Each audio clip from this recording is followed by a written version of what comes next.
গর্ভাবস্থায় প্রথম 3 মাস এবং শেষ 2 মাস যথাসম্ভব সহবাস থেকে বিরত থাকবেন। ধূমপান বা কোনো নেশার অভ্যাস থাকে তাহলে সেই নেশার অভ্যাস বন্ধ করতে হবে। আসসালামু আলাইকুম সম্মানিত দর্শক ও শ্রোতা বন্ধু, আপনারা কেমন আছেন? আমি doctor Abu Taib Mohammad Mohibullah, centre director and general physician, Grameen Kalyan স্বাস্থ্যকেন্দ্র, সাভার অঞ্চল, ঢাকা। আমি জেনারেল ফিজিশিয়ান হিসেবে সব ধরনের রোগী প্রাথমিকভাবে চিকিৎসা করে থাকি। যেহেতু জেনারেল ফিজিশিয়ান, তাই গর্ভবতী নারী সহ সকল ধরনের রোগী আমাদের নিকট আসে। তাই অনেকেই রিকোয়েস্ট করেছিলেন গর্ভবতী রোগীদের চিকিৎসা করণীয়, বর্জনীয় এবং উপদেশসমূহ কী কী, এই বিষয়ে যেন একটি প্রয়োজনীয় ও উপকারী ভিডিও পরামর্শ প্রদান করি। চলুন জেনে নেই গর্ভবতী রোগীদের চিকিৎসা করণীয় ও উপদেশসমূহ। গর্ভাবস্থায় নারীগণ বিশ্রামে এবং সাবধানে থাকবেন। দূরবর্তী স্থানে যাতায়াত থেকে বিরত থাকবেন। ভারী কাজ করা থেকে বিরত থাকবেন। ঝাঁকুনি হয় এমন কাজ থেকে বিরত থাকবেন। গর্ভাবস্থায় ভারী কোনো জিনিস হাতে তুলবেন না। পেটে চাপ পড়ে এমন কোনো কাজ করবেন না। পর্যাপ্ত ঘুমাবেন, বিশ্রাম নেবেন এবং দুশ্চিন্তামুক্ত থাকবেন। সাধারণত গর্ভাবস্থায় প্রথম 3 মাস এবং শেষ 2 মাস যথাসম্ভব সহবাস থেকে বিরত থাকবেন। গর্ভাবস্থায় সর্বদা বাম কাত হয়ে ঘুমানোর চেষ্টা করবেন। এতে করে বাচ্চার পরিপূর্ণ বিকাশের জন্য সহায়ক হয়।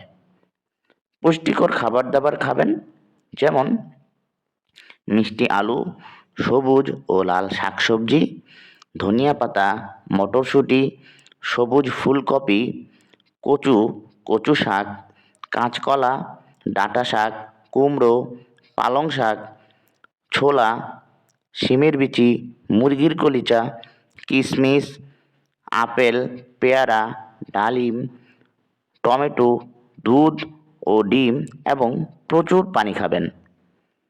তাছাড়া যে জিনিসগুলো আপনি খাওয়া থেকে বিরত থাকবেন: গর্ভাবস্থায় আনারস এবং পেঁপে খাওয়া একদম নিষেধ। তাছাড়া যে খাবারগুলো থেকে বিরত থাকবেন: আঙ্গুর, গাজর, তেঁতুল, কামরাঙ্গা, আরও নরম পনির, সামুদ্রিক মাছ, আধা সিদ্ধ গোস্ত বা সবজি, অ্যালকোহল, যষ্টিমধু, অতিরিক্ত চা, কফি ইত্যাদি। তাছাড়া কোনো গর্ভবতী মহিলা যদি ধূমপান বা কোনো নেশার অভ্যাস থাকে তাহলে সেই নেশার অভ্যাস বন্ধ করতে হবে, যা গর্ভাবস্থায় শিশুর জন্য খুবই ক্ষতিকর।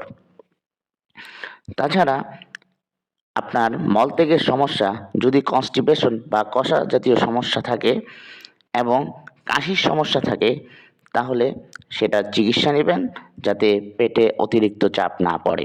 গর্ভাবস্থায় কুঁজু হয়ে অথবা নিচু হয়ে বসে কোনো কাজ করবেন না। ব্যথা বা অন্য কোনো সমস্যার জন্য যখন তখন ফার্মেসি থেকে গর্ভাবস্থায় কোনো ওষুধ কিনে খাবেন না। যদি হাই প্রেশার, ডায়াবেটিস, থাইরয়েড বা অ্যাজমার সমস্যা থাকে তাহলে ডাক্তারের পরামর্শ অনুযায়ী সমস্যাগুলোর জন্য ওষুধ সেবন করবেন। যদি কখনো ব্লিডিং হয় তাহলে অবশ্যই প্যাড ব্যবহার করবেন, কেননা চিকিৎসার জন্য ব্লিডিংয়ের পরিমাণ ও কালার বোঝা প্রয়োজন। গর্ভাবস্থায় প্রথম 3 মাস folic acid, vitamin B complex, প্রয়োজন অনুযায়ী গ্যাস্ট্রিক ও বমির ওষুধ চিকিৎসকের পরামর্শ অনুযায়ী খাওয়া যেতে পারে এবং পরবর্তীতে আয়রন, ভিটামিন, ক্যালসিয়াম ও গ্যাস্ট্রিকের ওষুধ চিকিৎসকের পরামর্শ অনুযায়ী খাওয়া যেতে পারে। প্রথম 3 মাসের মধ্যে আয়রন জাতীয় ওষুধ খাওয়া নিষেধ এবং অতিরিক্ত অ্যানিমিয়া বা রক্তশূন্যতা না হলে ব্লাড ট্রান্সফিউশনেও বিরত থাকতে হয়, কেননা ইমিউনোলজিক্যাল রিঅ্যাকশনে বাচ্চার ক্ষতি হওয়ার সম্ভাবনা থাকে। তাছাড়া প্রথম 3 মাসের মধ্যে ডাক্তারের পরামর্শ অনুযায়ী আপনাকে যে পরীক্ষাগুলো করে নেওয়া প্রয়োজন: 1. ব্লাড গ্রুপিং এবং RS typing, 2. Complete blood count অর্থাৎ সিবিসি, 3. র্যান্ডম ব্লাড সুগার অর্থাৎ RBS, 4 number serum creatinine, 5 number HbSAg, 6 number urine routine and microscopic examination, 7 number VDRL, 8 number serum TSH এবং 9 number ultrasonogram of pregnancy profile. এবং আমরা সাধারণত 7 মাস পর্যন্ত প্রতি মাসে একবার এবং তারপর থেকে 15 দিন পর পর একবার এবং 40 সপ্তাহের পর থেকে প্রতি সপ্তাহে একবার গর্ভবতী রোগীকে চেক আপ করার জন্য আসতে বলা হয়।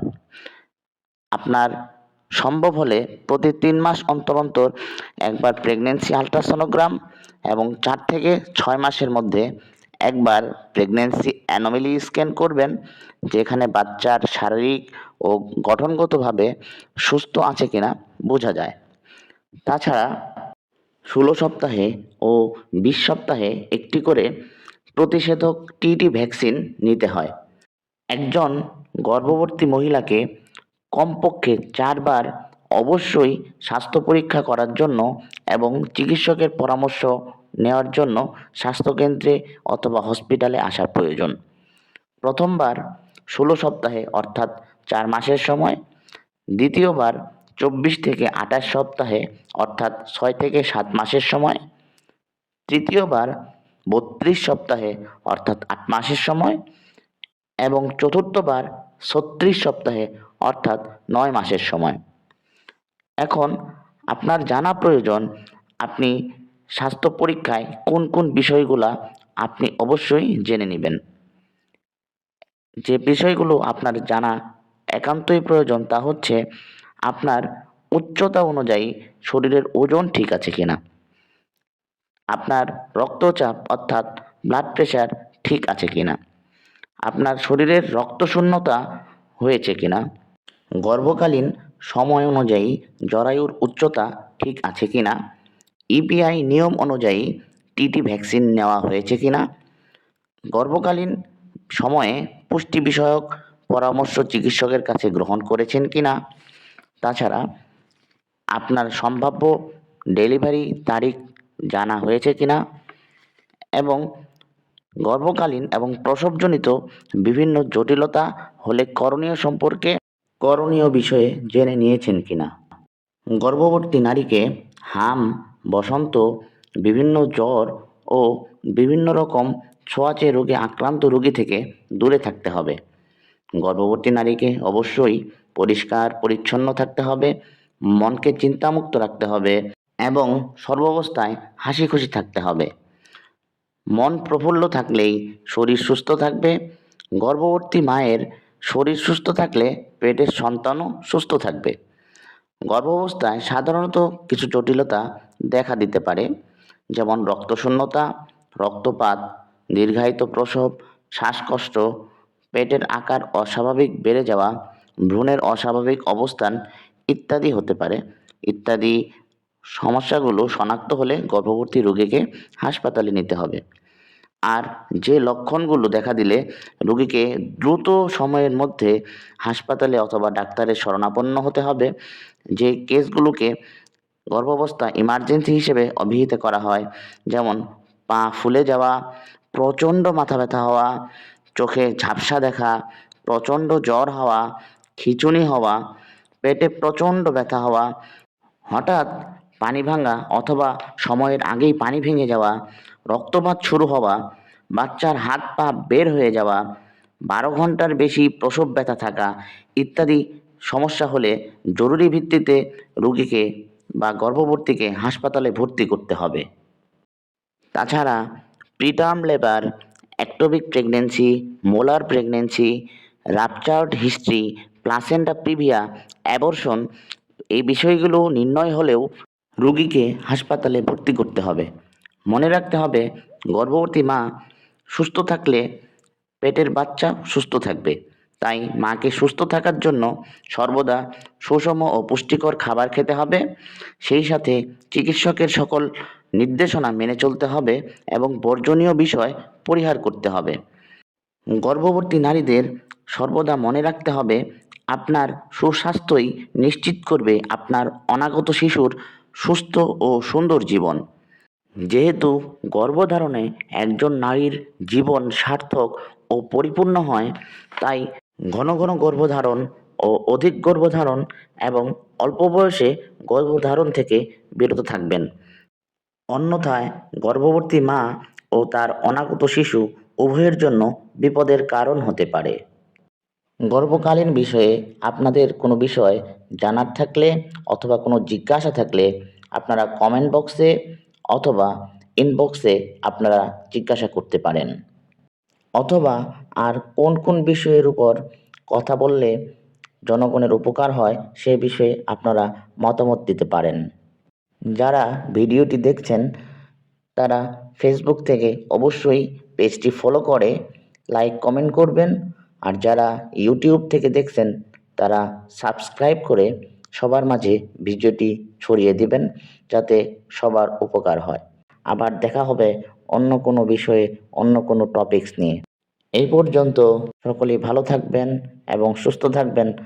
সবাইকে অনেক অনেক ধন্যবাদ। আসসালামু আলাইকুম।